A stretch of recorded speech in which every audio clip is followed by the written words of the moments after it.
Hey there, Hoosier fans. We're coming to you live from Assembly Hall just after IU has taken down Penn State 72 to 49.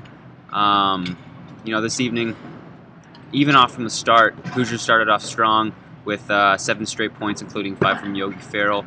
And though they struggled a bit from the free throw line the entire game and a little bit in the first half, in the middle, the Hoosiers really had control pretty much the whole game, I'd say.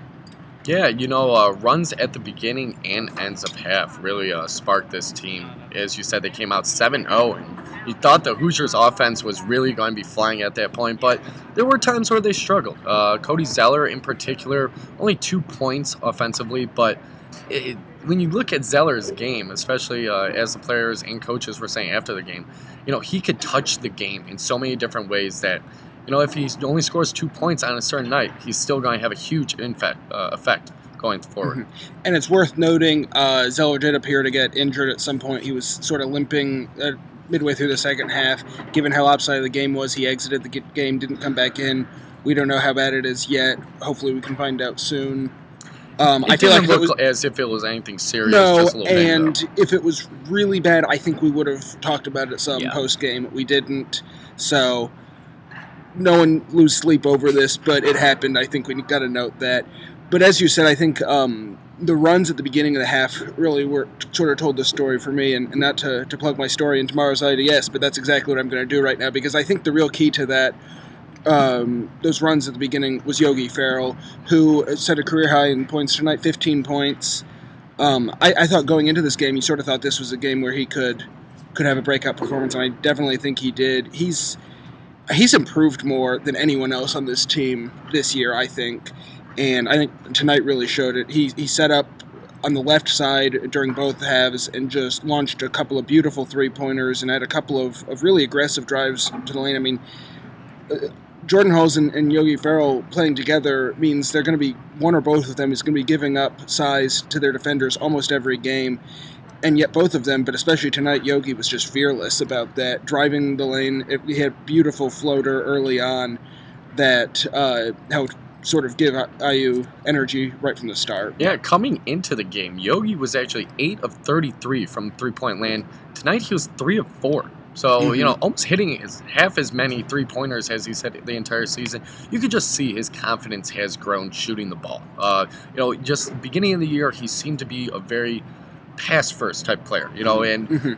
Which is okay because he's damn good at it. Of course, and his role at that point was to be this pass-first type player, but the past couple games we've seen that he's taken that step to become more of a scorer, and if you put that type of threat on the floor with Jordan Hulls, with Victor Oladipo, Wofford, Sheehy, whoever it's going to be, that's a big part, especially coming from that point guard position.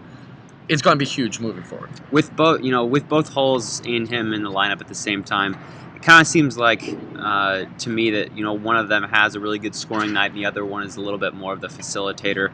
And with all the scores that IU has on their team, they don't both need to be hitting on all cylinders. Hall still had a fairly decent game. He had 2 3-pointers, scored a total of 8 points.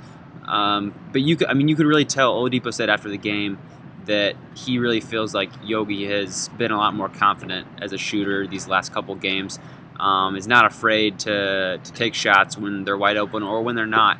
And that's something that even Jordan Hulls has struggled with, I think, last season and a little bit this season. And Yogi's really showing some great maturity being able to come through that at such a young age. And that's going to be crucial, coming up in these next 2 weeks for IU, somewhat of a murderer's row type of lineup of games.